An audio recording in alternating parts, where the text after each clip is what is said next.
күнделікті сұрақтарды оқысам, байқағаным бірнеше тақырып өте көп кездеседі. Оның ішінде ең бірінші тақырып бұл қыздық перде жайында. Өте көп сұрайды. Қыздық перде, қыздық жайында өте көп сұрақ.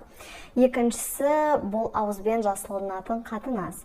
Ауызбен жасалатын қатынасқа қарасақ та, адамдардың реакциясы өте қызық.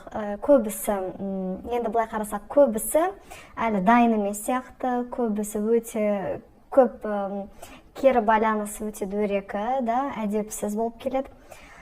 Бірақ та сонымен қатар сұрақтарды өте көп. Сол үшін осы екі тақырыптарды бәрібір айта беру керек сияқты деп ойлаймын, себебі күнделікті сұрақтар өте көп. Менің телеграм парақшама жазылсаңыз, мына жерде видеоның астына қойып қоямын. Сол жерде сұрағанмын оқырмандарынан, қандай тақырып сізге қызық, қандай тақырып жайында видео түсірейін. Сол кезде бір оқырман 69-шы поза деп сұрақ қойды. Онымен қатар ауызбен жасалатын қатынас жайында көптеген адамдар жазды. Ауызбен жасалатын қатынас жайында мен көп айтқанмын. 69 это бірдеме қызық, бірдеме жаңа. Сол үшін 69 жайында бүгін айтайын. Кеттік. 69 деген не? 69 поза бұл ерлі-зайыптылар арасында арнайы поза. Мысалға, мына жерде басы болса еркектің, мынау аяғы да, міне басы, міне аяғы. То әйел басы аяқ жағында болады. То есть мен 69 көріне ма, ұқсай ма? 69, да?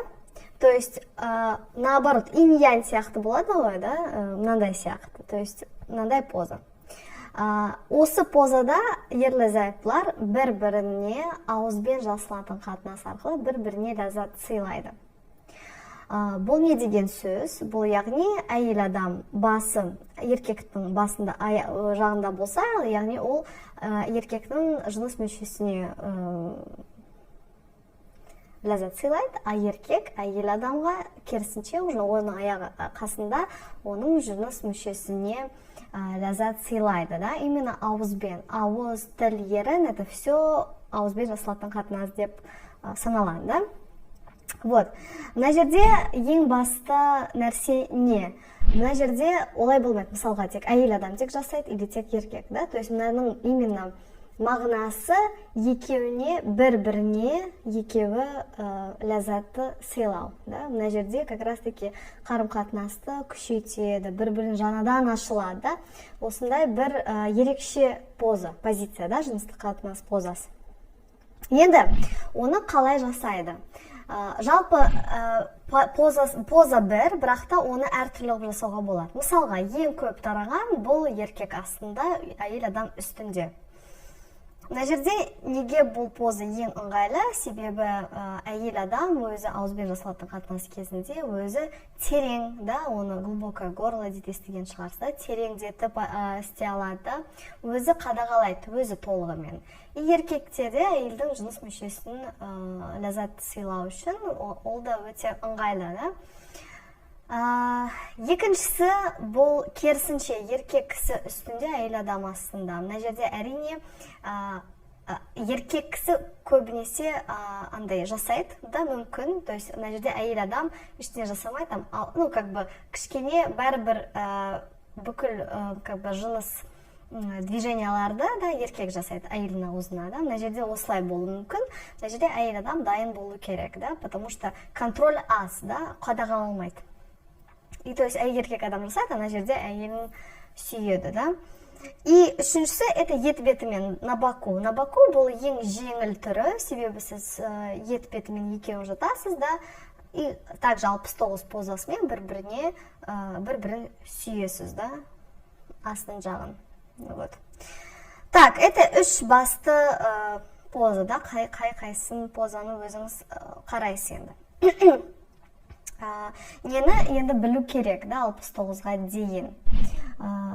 Әрине, екі ара, ерлі-зайыптылар арасында бойлары өте басқаша болса, анатомиялық тұрғыда. Мысалға, әйел адам бойы кішкентай, күйеуінің бойы өте ұзын, да.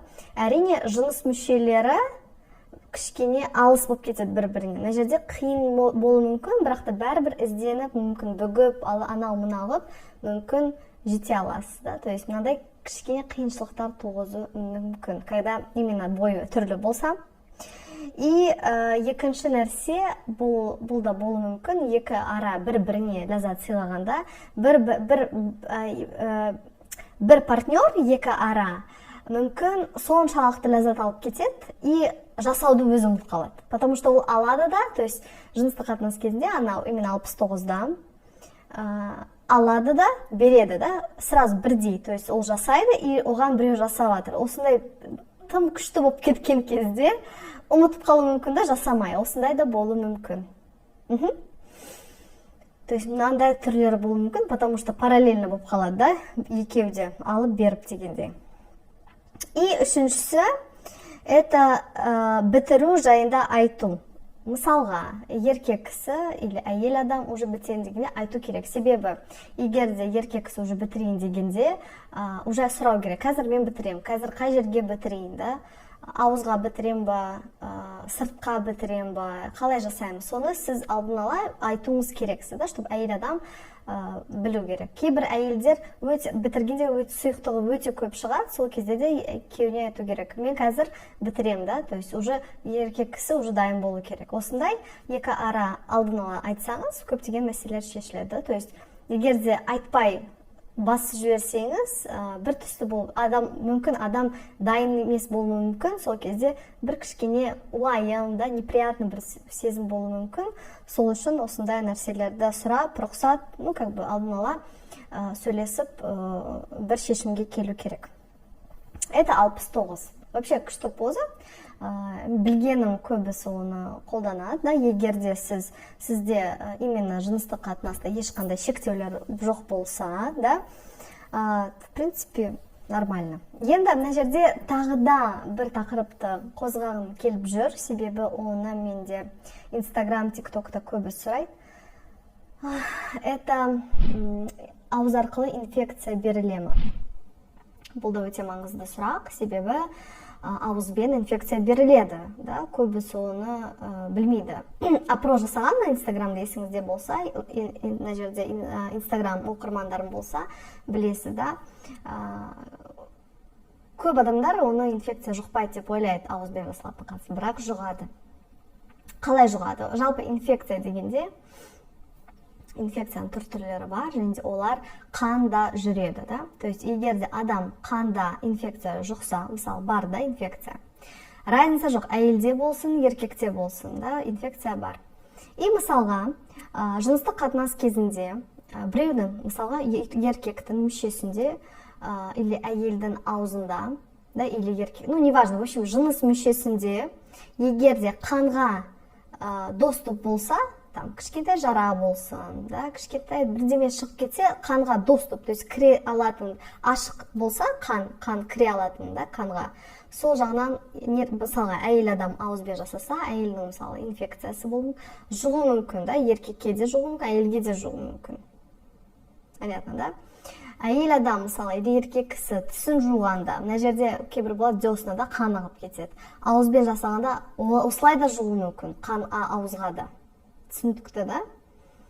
То есть, оны өте ақырындап жасау керек, да? То есть, білу керек, что жыныс мүшеде ештеңе жоқ, бәрі таза, ауызда ештеңе таза. Егер де сіз білмесеңіз, онда қаупі болмас үшін әрине мүшеқапты қолданғаны жөн.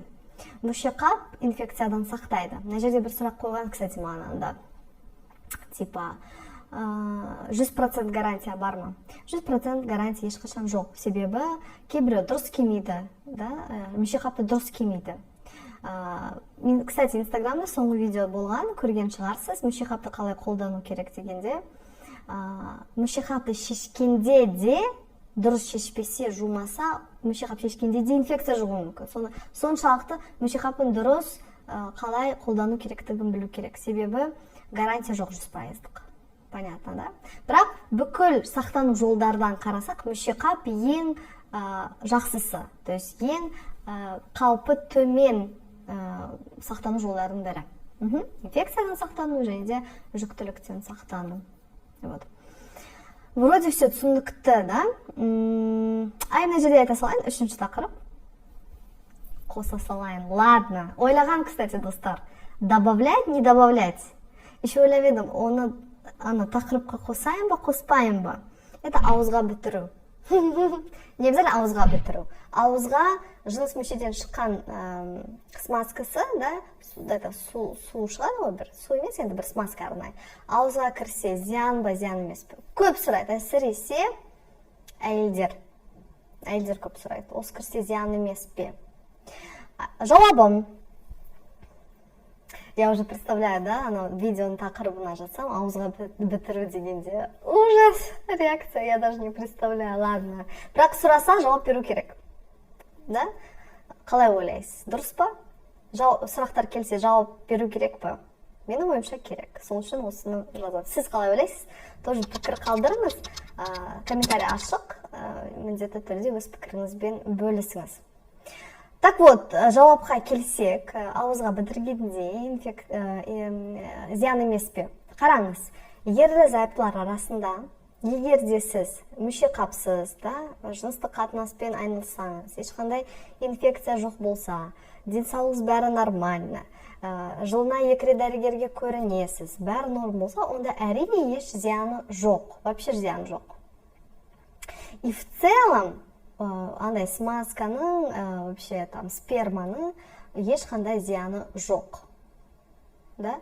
Мына жерде, егерде сіз білетін адам болса, да, там сіз оған сенесіз, әрине, неважно, еркектің шәуеті, да, әйелге болса, жұтса, и керісінше әйелдің там өзінің смазкасы, сұйықтығы еркек жұтса, ештеңе етпес, то есть разница жоқ. Да, ну в плане денсаулық жағынан екеуінде бәрі нормально болса, ешқандай зияны жоқ. Все, это жауабы.